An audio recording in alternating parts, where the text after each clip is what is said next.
Civilizations collapse, cities burn, empires fracture, populations vanish, and yet something strange happens every time this occurs.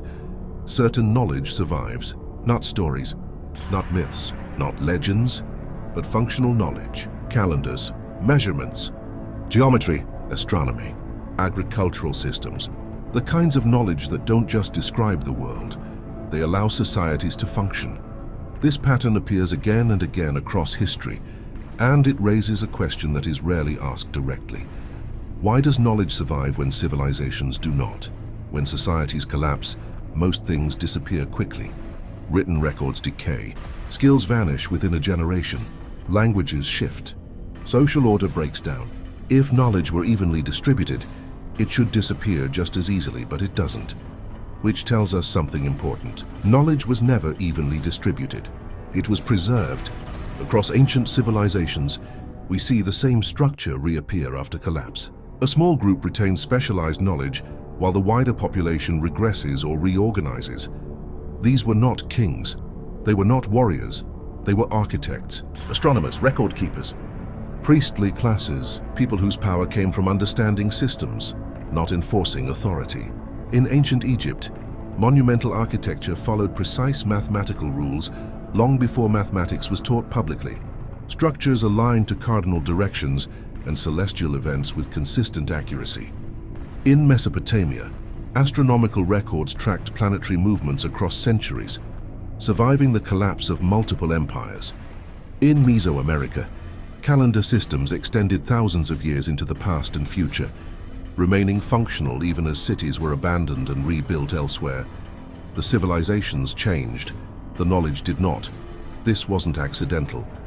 When societies are stable, knowledge can spread more freely. When societies become unstable, knowledge becomes controlled, not out of malice, but necessity. Knowledge without structure creates imbalance. Power shifts too quickly. Order collapses faster. A population struggling to survive cannot safely manage advanced systems. So knowledge was centralized, guarded, encoded, preserved, not hidden forever, but protected until conditions allowed it to be used again. This explains why civilizations often appear to advance suddenly after catastrophe. They didn't invent everything from nothing. They inherited systems that had already survived collapse. Agriculture resumes quickly. Calendars realign. Architecture regains complexity. Not because people suddenly became smarter, but because someone remembered. Someone preserved the system. This is also why ancient knowledge is often encoded rather than explained directly. When knowledge is embedded into ritual architecture and symbolic systems, it can survive illiteracy, migration, and cultural change. You don't need to understand geometry to build a structure that follows geometric rules. If those rules are embedded into tradition, you don't need to understand astronomy to track time if the calendar already works. Encoded knowledge survives where explanation fails. That is why so much ancient understanding appears fragmented today. We inherited the systems, but not the full reasoning behind them. And that leads to the most uncomfortable realization of all. Human civilization is fragile, much more fragile than its knowledge.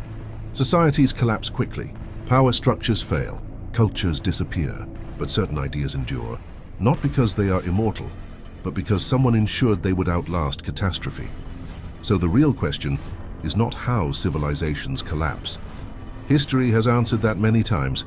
The deeper question is this: if knowledge can survive every collapse, what does that say about how fragile civilization really is? And more importantly, what knowledge is being preserved right now, in case it happens again?